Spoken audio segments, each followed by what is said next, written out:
If you're like me, you're tired of this background that we see with the chairs and the office at the background. So you can change the background and make it your own and include a picture that you want and not the one that was created by the Mockup builder by selecting the link of the Photopea /what. Once the mockup is loaded, you're going to be using the layers section and you're going to be replacing the background.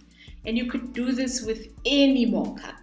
So you click and you drag your picture that you've created wherever. I've created this on Canva, and you lay it on your layers just above background. Then you start sizing it on top of your mockup so that it starts replacing the background that you don't want.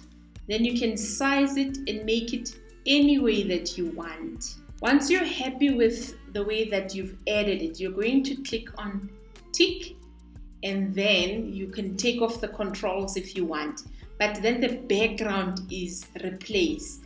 Then we're gonna go back and load a logo and see how it looks like with our new background that we've just added.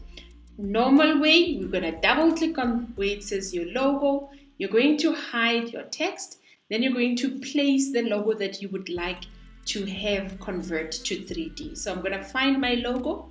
This is the logo that I'm creating on Saturday, and it is all shapes and text, meaning we're creating one that you really could trademark if you want, because all of it is shapes and text. So you size it, you align it, and then you're gonna Command S, or you go File, Save as Smart Object, and then it's updated. Then you go back to your first tab to go to the mockup itself, and your logo is converted, and the background is the one that you want, and it looks amazing. If you want to see another video where I replaced the background of a building, you can watch this video that's showing on the screen.